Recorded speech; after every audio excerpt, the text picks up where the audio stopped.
Het volgende station is Nijmegen. Station Nijmegen. 3 years ago, my wife, daughter and I packed our bags, said goodbye to our family, left behind the tropical warmth of Indonesia, and stepped into the unknown.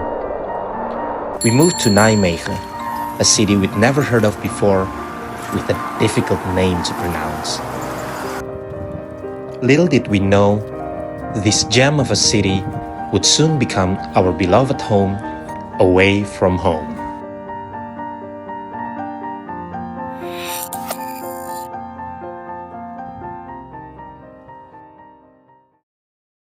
Coming from Indonesia, where warmth and hospitality are as common as the tropical rain, we wondered how we'd ever fit into Dutch society.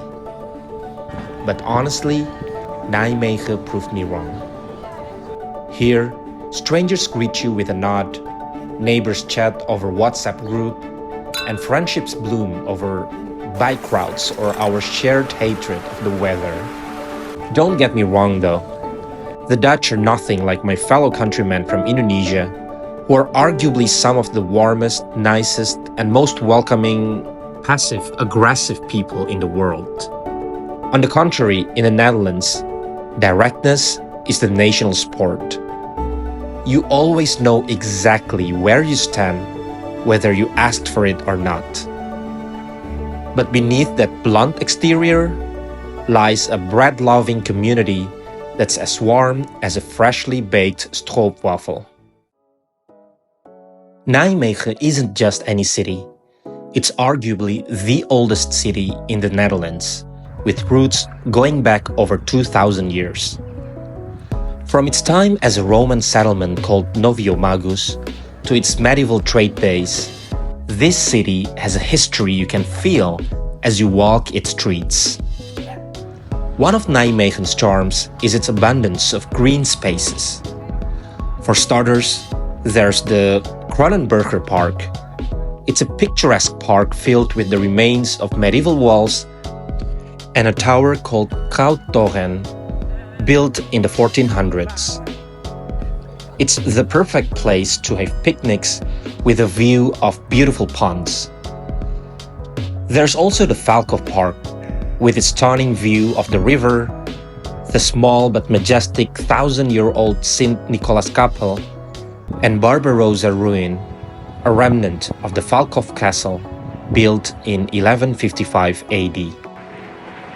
Then, of course, there's the Waal River, offering serene spots for picnics and a front row seat to mesmerizing sunsets.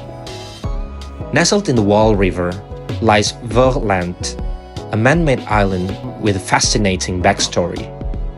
Back in 1995, Nijmegen faced severe floods. To tackle these, the Room for the River project was launched in the 2000s, and it was completed in 2016.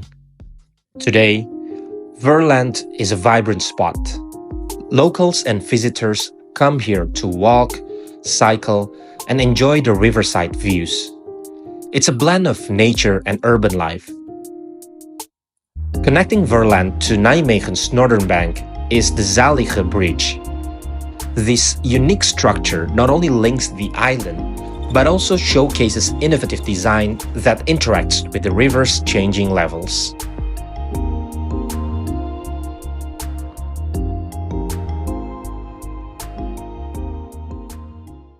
We live inland, a beautiful neighborhood to the north of the river, where an artificial lake mirrors the sky, where predominantly young families walk, cycle, and pause to enjoy the quiet beauty. And biking, it's not just a way to get around, it's a way of life. The cycling infrastructure here is top-notch, making movement effortless whether I'm heading to the university or just exploring. The Dutch take their biking seriously.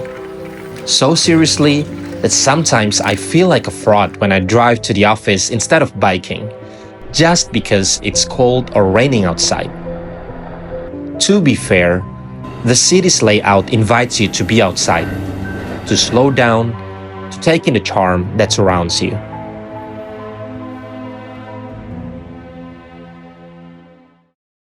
Quality of life means different things to different people.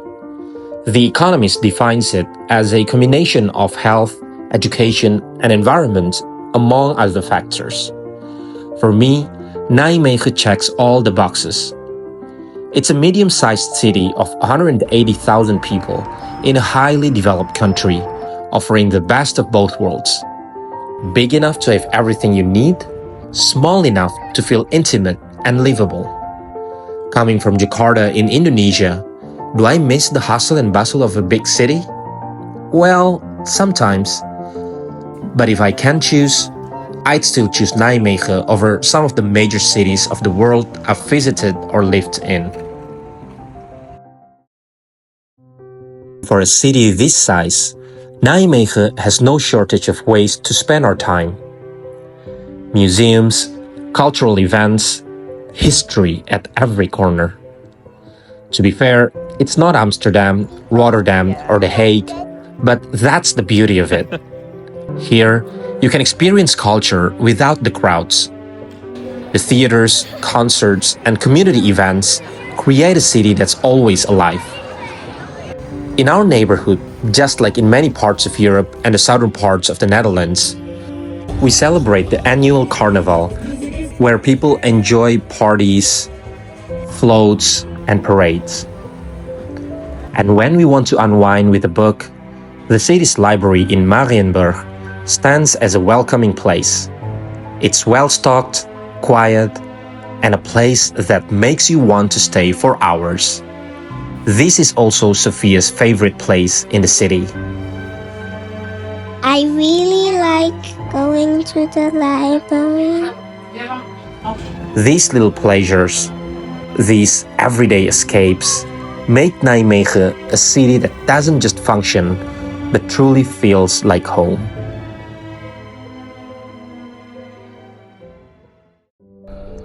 Of course, no city is perfect. The cost of living here, let's just say our wallets really feel the pinch, especially in the beginning, when we couldn't help but convert euros back to Indonesian rupiahs. Bad idea. And the food, let's just say it's an adjustment. A big one. In Indonesia, where I came from, food is everywhere. Street vendors, late-night options, endless home delivery alternatives, variety at every corner. Here, choices feel limited. If I crave Indonesian food, we have to cook it ourselves. To be fair, the country in general is the best place to find Indonesian foods and ingredients in Europe. But they could also cost an arm and a leg.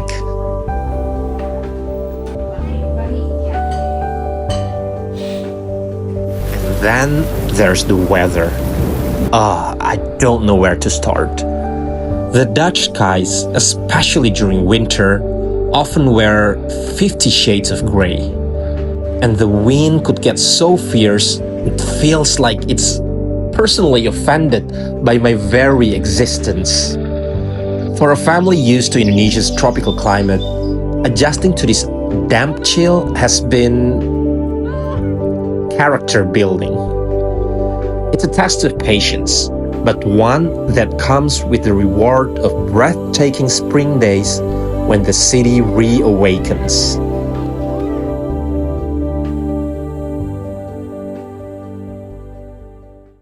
But in the end, love isn't about perfection. It's about appreciation, about finding home in a place that once felt foreign. And Nijmegen, you got me.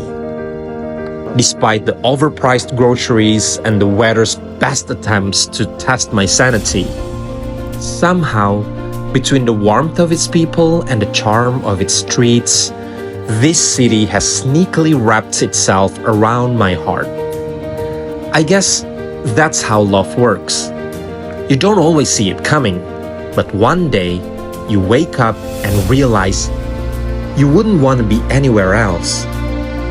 Nijmegen, for all its quirks, for all its surprises, has given me and my family a place to grow, to dream, and to live. And for that, I am grateful. The people, the place, the memories we've built, this city, with all its flaws and wonders, is now ours.